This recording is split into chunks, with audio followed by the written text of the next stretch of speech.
A Ah, gente tá. não, né? O período regencial ele vai acabar no ano de 1840 com o golpe da maioridade, que é quando Dom Pedro II vai chegar ao poder no Brasil. Só que os 9 anos de período regencial também foram 9 anos de diversos tumultos, rebeliões, revoltas que aconteceram no território brasileiro. Essas revoltas nós chamamos de revoltas regenciais. E por que elas levam esse nome? Porque foram revoltas que aconteceram no período regencial brasileiro. Turma, quando eu falo revolta, o que vocês entendem como revolta? Hum, algo que é, faz alguém se revoltar contra outra pessoa, contra outras pessoas. Tipo Isso. isso. E como é que acontece essa revolta? É no debate, é no diálogo, é na conversa? É como? Tem vários tipos de revolta, mas tipo, as que mais tem é o tipo de revolta como protestos, é esse tipo de coisa. Isso. Tem. Quando a gente está falando então de revolta regencial, a gente está falando de revolta nesse sentido aí que o Lucas está comentando. Foram manifestações, revoluções, motins populares contra algumas coisas que estavam acontecendo no Brasil. Essas revoltas elas não eram pacíficas, ou seja, não eram debatidas, não eram no diálogo, não era na diplomacia. Ou seja, a gente senta numa mesa, conversa, debates para melhorar o país. Não. É na Qual briga. isso? Basicamente resumindo, meio que na briga. As revoltas regenciais foram levantes populares, então teve manifestações com armas dentro de alguns territórios brasileiros, tá bom? As principais revoltas regenciais que a gente vai ter no período, né, no Brasil, vão ser essas 5 aqui datadas, né? De 1871 a 1872, nós vamos ter pequenos levantes na capital, ou seja, no Rio de Janeiro. A gente não conta muito essa porque, enfim, é a capital sempre vivia tendo manifestações, né? Mas as outras 4 revoltas regenciais importantes da história do Brasil são essas 4. Aí vocês decorem os nomes, tá bom? Cabanagem, Farroupilha, Sabinada e Balaiada. Cabanagem, Farroupilha, Sabinada e Balaiada. Vão ter esses nomes diferentes, assim, cada uma dentro do seu contexto por algum motivo importante, tá bom? Bom, a cabanagem é uma revolta popular que acontece na província do Grão-Pará, desculpa, que hoje é o estado do Pará. A Revolução Farroupilha vai acontecer na região sul do Brasil, mais especificamente nos estados do Rio Grande do Sul e de Santa Catarina. A Sabinada vai acontecer na província do estado da Bahia, que também vai acontecer no mesmo período outra revolta, que é a revolta dos malês. E a balaiada vai acontecer no estado do Maranhão. Aqui no lado direito aqui do nosso slide, eu elenquei para vocês os principais fatores que ocasionaram as revoltas. Cauã, você pode ler aí para a gente?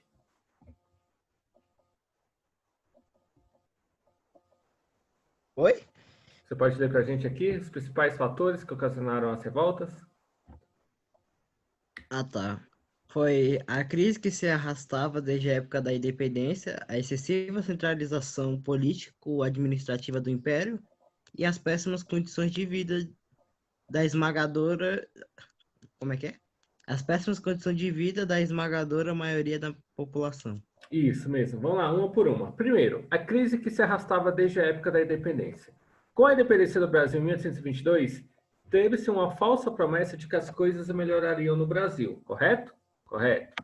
Melhoraram? Não melhoraram. Melhoraram no ano de 2020? Ainda não tanto, né? Mas, enfim, lá com a independência, no ano de 1822, falava-se que o Brasil se tornando um império, ele teria condições econômicas e políticas favoráveis para melhorar a sua situação social, né, vamos dizer assim, político-social no Brasil, para se tornar diferente do Brasil que ele era no período colonial. Porém, essa crise ela continua existindo no período da nossa independência, no período do nosso império. Então, essa crise ela se arrasta, e se arrasta com a figura de Dom Pedro I, só que isso a gente já viu né, na nossa aula passada. Né? Dom Pedro I vai ter que enfrentar uma série de manifestações, porque as pessoas vão começar a contestar o seu governo no nosso território. Segundo motivo, segundo fator importante dessas revoltas, né? A excessiva centralização político-administrativa do império. O que isso quer dizer? Que muitas coisas aconteciam somente no Rio de Janeiro. Então, se eram melhorias sociais, aconteciam só no Rio de Janeiro, benefícios eram dados somente à população do Rio de Janeiro, A cidade que recebia maior investimento era a cidade do Rio de Janeiro, e isso vai criar uma crise no restante do país, né? As demais províncias do Brasil vão começar a questionar esse formato de governo, tanto no período regencial, como já vinham reclamando desde a figura de Dom Pedro I, de que existiam outras cidades no Brasil e que elas também deveriam ser atendidas, assim como a capital do Brasil, o Rio de Janeiro. E o terceiro fator que vai ocasionar essas revoltas são as péssimas condições de vida da esmagadora maioria da população. Tirando ali especificamente a população que vivia no Rio de Janeiro e talvez um pouco a população que vivia em São Paulo, os demais habitantes do território brasileiro sofriam das más condições das cidades, das vilas, dos locais que eles habitavam no Brasil. Então, eram cidades sem estrutura, sem fornecimento de serviços básicos, e esses serviços básicos a gente tem que contextualizar, são serviços básicos do século XIX. E o que é isso? É uma boa alimentação, basicamente, e acesso à água. Os outros requisitos de saneamento básico e tudo mais, isso é novidade que vai surgir só nos outros séculos, tá bom? Então, ou seja, o Brasil estava em crise e as coisas não melhoravam. Quando chega o período regencial, que basicamente é um período onde ninguém governa de fato o Brasil, então a população brasileira começa a questionar cada vez mais esse sistema político do Brasil e começam a reivindicar melhorias, né, para a sua vida, a vida das cidades e tudo mais. Então, uma melhoria política, vamos dizer assim. Então, é por isso, todos esses motivos, então, que acontecem as revoltas regenciais. Vocês podem ver que pelos estados onde elas ocorrem, as revoltas regenciais elas não ficaram concentradas apenas numa única região do Brasil. Nós tivemos revoltas na região norte, na região nordeste, no sudeste e no sul do Brasil. Ou seja, basicamente quase todo o território brasileiro passou por algumas revoltas ou por alguma revolta naquele período. Seguindo então, nós temos o mapa aqui do período regencial, que vai assinalar para vocês isso que eu estou afirmando agora, tá bom? As revoltas que aconteceram no Brasil no período, tá bom? E os locais dos estados onde ocorreram, que na época eram províncias e não estados. Então, nós temos a cabanagem ocorrendo aqui na província do Grão-Pará, a balaiada acontecendo, então, no estado do Maranhão, né, na província, no caso, Sabinada também ocorrendo na Bahia, e lá na região sul nós vamos ter a Guerra dos Farrapos ou a Revolução Farroupilha, que é a mesma coisa. Atente-se para outra questão nesse mapa. Esse mapa é do século XIX do Brasil. O Brasil era um pouco diferente do que ele é hoje em dia. Quais as diferenças aí que vocês podem ver?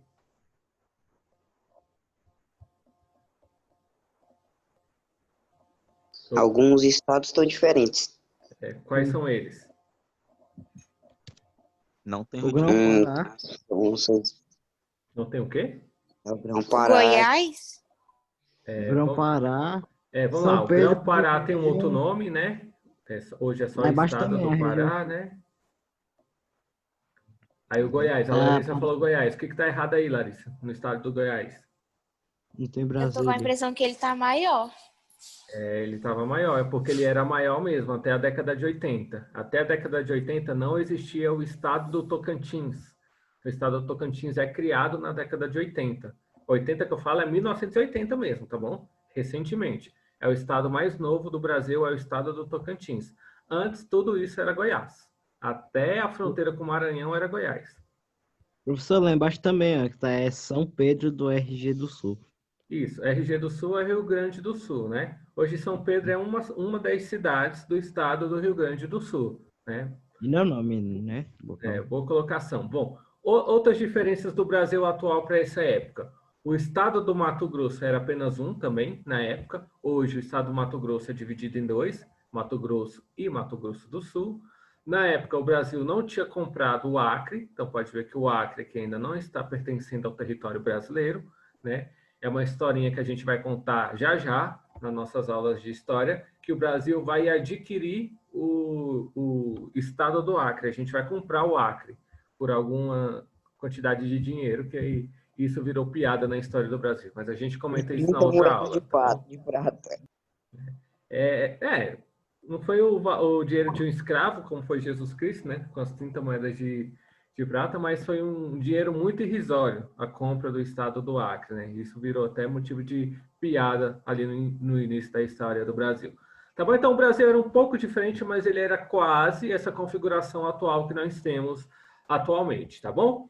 Vamos lá, nesse quadro aqui, que, assim, olhando por alto, vocês podem entender que está meio que, sei lá, está parecendo história, não, está parecendo outra coisa, é fácil de entender. Esse quadro ele vai trazer uns resumos das causas, base social, projeto político, importância e o desfecho de cada uma das revoltas do período regencial. Então, a gente chama isso de quadro resumo das revoltas regenciais. Aqui em cima, na primeira linha, nós temos cada uma das revoltas: Cabanagem, Revolução Farroupilha, Sabinada e Balaiada. Na segunda linha, nós vamos ter as causas de cada uma dessas revoltas. Na terceira linha, a base social, ou seja, quem é a composição, né, social de cada uma dessas revoltas. Quarta linha, nós vamos ter qual era o projeto político do Brasil que eles reivindicavam. A quinta linha, nós vamos ter qual é a importância histórica dessa revolta regencial específica. E a quinta linha é o desfecho de cada uma dessas revoltas regenciais. Tá bom? Vamos começar pela cabanagem. Primeiro, cabanagem. Por que ela recebia esse nome? Alguém me sugere o porquê da cabanagem ter esse nome?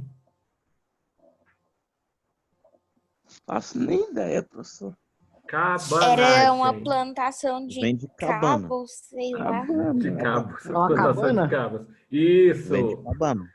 O último aí, o Cauã. Acho que foi o Cauã que falou. Cabanagem remete ao nome de cabana. E o que é uma cabana? Fui eu, Foi o professor. Lucas? Desculpa, Lucas. Foi os dois.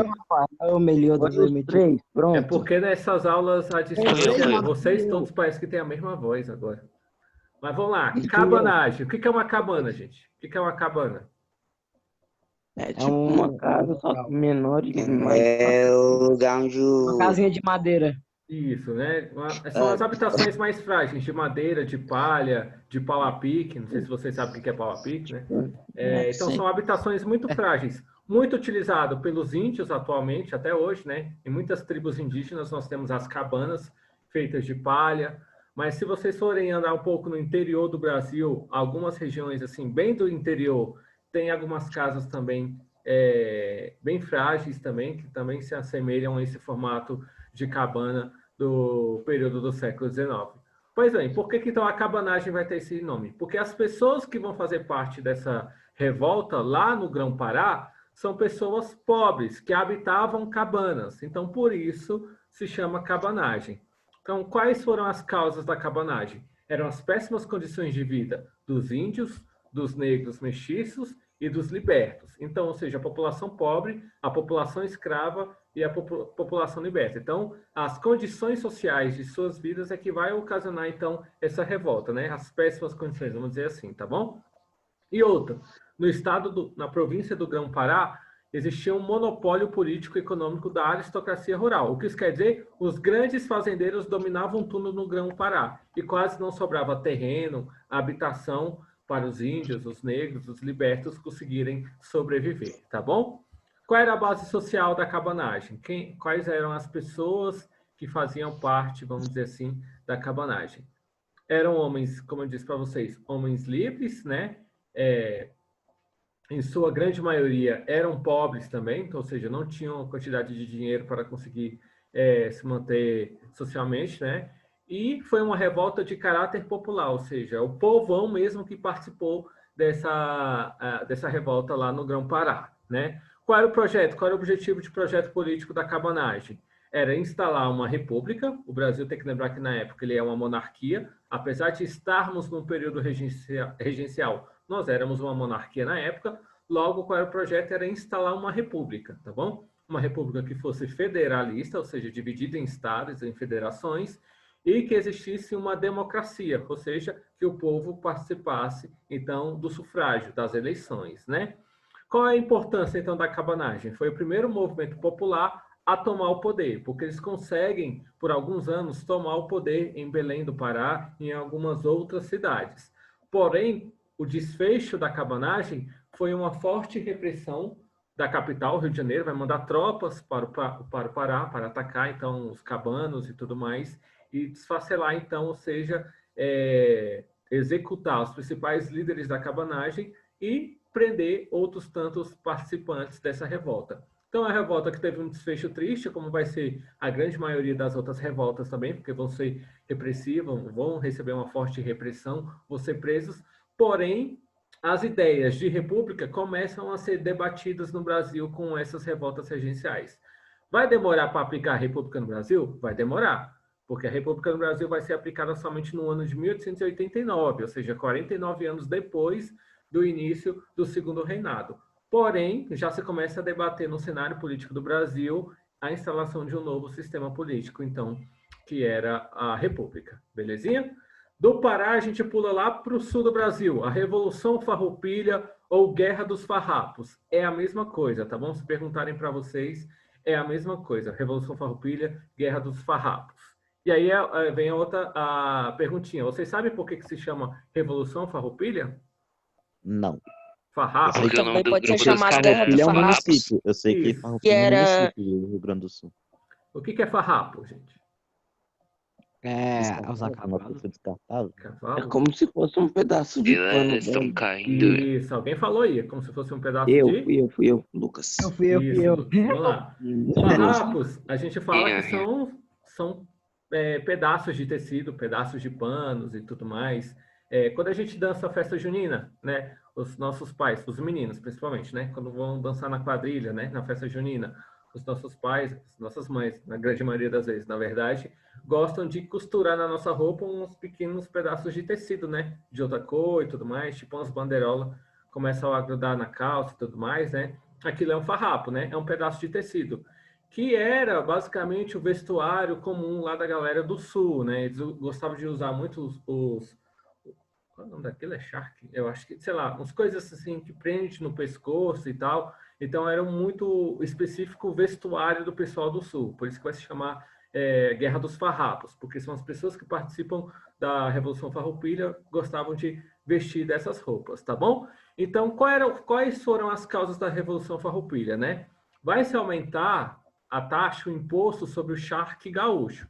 Charque é um tipo de carne, tá bom? Então, o Rio Grande do Sul produzia o charque, e aí o Rio de Janeiro vai aumentar os impostos sobre esse tipo de carne, né? O que vai acontecer? Com o aumento do preço da carne no Rio Grande do Sul, outras províncias no Brasil começam a comprar carne de outros países, como o Uruguai, a Argentina. Então, o charque gaúcho ele começa a ser desvalorizado, porque ele vai estar num valor bem alto e as pessoas não vão querer comprar, né?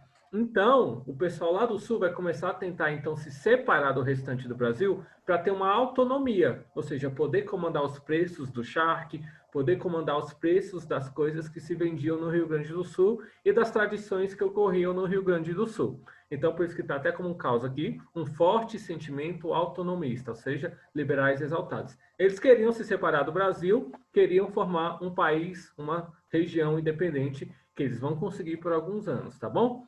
Qual era a composição social da Revolução Farroupilha, né? Eram estancieiros, que eram basicamente fazendeiros lá do Rio Grande do Sul, e grupos sociais populares, né, que apoiavam esses estancieiros, esses grandes fazendeiros, né? Qual é o projeto político, então, da Revolução Farroupilha? Também instalar uma república, só que separada do Brasil. Então, eles queriam, como é que se fala? Instalar a chamada... tem um nome, é Juliana, a República Juliana, que era o nome do país que eles queriam formar na separação do Brasil. Então, eles queriam basicamente pegar o Rio Grande do Sul e o estado da Santa Catarina, né, juntar eles e formar um grande país independente, tá bom? Eles vão conseguir isso, turma? Vão conseguir por alguns anos, tanto que vocês podem ver aqui que a duração da Revolução Farroupilha vai do ano de 1935 até o ano de 1945, tá bom? Foi a mais longa revolta desse período do Brasil, ou seja, vai durar 10 anos, até porque em alguns anos eles vão se separar do Brasil. E qual foi o desfecho? Essa é a única revolução do período regencial onde eles não vão receber repressão das tropas do Rio de Janeiro, das tropas brasileiras, da capital. Por qual motivo? Porque vai haver um acordo entre as tropas do Rio de Janeiro e as tropas da Revolução Farroupilha. Em qual sentido? O Rio de Janeiro vai aceitar reduzir os impostos da charque gaúcha, ou seja, da carne gaúcha, e assim as outras províncias começam a recomprar novamente, né, carne vinda do Rio Grande do Sul. Ou seja, a Revolução Farroupilha meio que obteve um sucesso, que foi a redução dos impostos sobre a charque, né? Só que a República não ficou independente. Depois ela voltou a ser anexada ao Brasil. Só que os sulistas, né? Não sei se alguém aqui da turma é descendente de algum sulista, algum gaúcho, né? Ou se alguém aqui nasceu no Rio Grande do Sul, no Paraná, Santa Catarina. A galera lá celebra muito a Revolução Farroupilha, tanto que é feriado, né? Eu esqueci qual é o dia que se comemora o aniversário da Revolução Farroupilha, mas é feriado no Rio Grande do Sul até os dias atuais. Belezinha? Entenderam o que foi a Revolução Farroupilha? Sim. Beleza. Aí a gente vai pular para o estado da Bahia agora. No estado da Bahia vai acontecer 2 revoltas regenciais no período. Hoje eu vou citar com vocês somente a Sabinada. A Sabe de Sabinada. nada. A gente já começa falando do nome. Você sabe por que se chama Sabinada? Porque seu Porque líder ela era Francisco Sabino. Isso. Porque ela não Porque sabe eles de nada. É porque eles não sabiam de nada. Não, é isso Aí aí. viu, acertei, ó. Mas foi o Lucas que falou, Francisco Sabino? Fui eu, o Ítalo. Nossa, Isso, era Ítalo. Então tá certinho. era Então, tudo. o líder da Sabinada foi um cara chamado Francisco Sabino. Por isso que o nome da revolta regencial se chamou Sabinada, né? Quem vai participar da Sabinada? Quais eram as causas? Desculpa, antes de mais nada. As causas eram o elitismo político, ou seja, a mesma coisa que aconteceu lá no Grão-Pará, acontecia na Bahia. Quem comandava as coisas eram os grandes ricos, os grandes fazendeiros, enquanto que as camadas médias, as camadas populares, sofriam bastante, né, no dia a dia. Por isso que as causas, a gente bota como causa principal, é o elitismo político que havia no estado da Bahia, né? Quem vai participar, mais ou menos? As camadas médias urbanas da cidade de Salvador, né? Eles vão fazer um levante contra esse governo elitista que administrava a região, né? O projeto político, então, era ter uma maior... Não era nem instalar uma república, mas é que, além de ter um governo elitista, que as outras partes da população da Bahia pudessem participar do governo. Então, eles reivindicavam mais era uma participação política do que uma república de fato. Eles só queriam fazer parte do governo, fazer parte das discussões políticas ali da Bahia. Eles não queriam separar, não queriam instalar uma república nem nada. Eles só queriam aumentar uma participação popular do governo, né? O que vai acontecer? A importância histórica da Sabinada é que eles foram a única revolta que vão defender a manutenção da monarquia. Como vocês podem ver, eles não defendiam a instalação de uma república, em si a manutenção de uma monarquia, só que fosse uma monarquia social, ou seja, que a população pudesse participar das decisões nesse sistema político, né? Mas assim como as outras revoltas regenciais, como a cabanagem e a balaiada, eles vão receber uma forte repressão imperial das tropas do Rio de Janeiro e vai ter um desfecho trágico, né? Onde várias pessoas vão ser assassinadas e presas também na Sabinada, né? Por último, né, já que nosso tempo está acabando na nossa aula de hoje, nós vamos ter a balaiada lá no estado do Maranhão. Balaiada, você sabe o porquê do nome? Era porque Balaio era um dos seus líderes. Na verdade, só que não vai ter um sujeito chamado Balaio, né? Era o apelido, era o apelido de um dos líderes da balaiada, né? O nome do líder Balaio, chega aí. era Manuel alguma coisa, o nome desse líder, tá bom? Era Manuel Francisco. Isso mesmo, Manuel Francisco. É E aí aberto aí, tá? o apelido dele Não. era Balaio, aí é por isso que vai se chamar balaiada, né? Quais eram as causas da balaiada? A exploração dos grandes proprietários de terra sobre a massa de homens pobres do Maranhão, que é basicamente as causas também das outras revoltas regenciais do período. Então vocês podem ver que as mesmas coisas aconteciam em diversos lugares do Brasil. As reivindicações eram parecidas, as causas eram parecidas, né? Então, no Maranhão também, a grande causa era porque os grandes fazendeiros se aproveitavam dos homens pobres, né? Então, a base social, quem vai participar são esses homens pobres que vão participar da balaiada, né? Artesãos, pequenos proprietários, escravos, aquilombados, né? E é uma camada popular. Ou seja, era o povão querendo melhores condições de vida também no Maranhão, como aconteceu no Grão-Pará e como aconteceu também na Sabinada, né? Eles defendiam a instalação de uma república, diferente da Sabinada. A Balaiada vai defender, então, o sistema republicano, que tenhamos também uma divisão federalista, ou seja, em estados, e uma ampla reforma agrária, ou seja, que cada uma das pessoas que participavam ali, que moravam no Maranhão, tivesse acesso a um pedaço de terra para plantar, colher e se alimentar, tá bom? Qual é a importância histórica, então, da Balaiada? Essa participação social. Foi o evento, né, foi a revolta regencial, onde mais as pessoas, as camadas populares, participaram de uma revolta, tá bom? Sendo que eram artesãos, então envolvia quase toda a classe média e a classe pobre do estado do Maranhão daquela época, tá bom? Assim como as outras revoltas regenciais, o desfecho é uma forte repressão que eles vão receber, então, das tropas imperiais. Por que o Rio de Janeiro vai reprimir tanto essas revoltas regenciais? Porque todas elas queriam meio que instalar uma república no Brasil, com a exceção da Sabinada. Todas as demais queriam instalar uma república. Instalando uma república, se tiraria o poder da família imperial, de Dom Pedro I, dos herdeiros de Dom Pedro I, que seria Dom Pedro II e tudo mais. Então, você tiraria um poder monárquico do Brasil, instalaria um poder republicano, onde a população teria que votar. Então, era isso que o Rio de Janeiro queria evitar. Queria que continuasse no sistema imperial, sistema monárquico, e que a gente não mudasse o nosso sistema político no Brasil.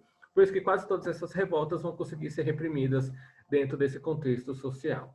Tá bom? Então, Cabanagem, Farroupilha, Sabinada, Balaiada são as principais revoltas regenciais desse período histórico do Brasil, tá bom? Que nós temos outro quadro, mas como está acabando o tempo, não vou até passar rapidinho por ele, tá bom? Então, turma, o que é importante destacar?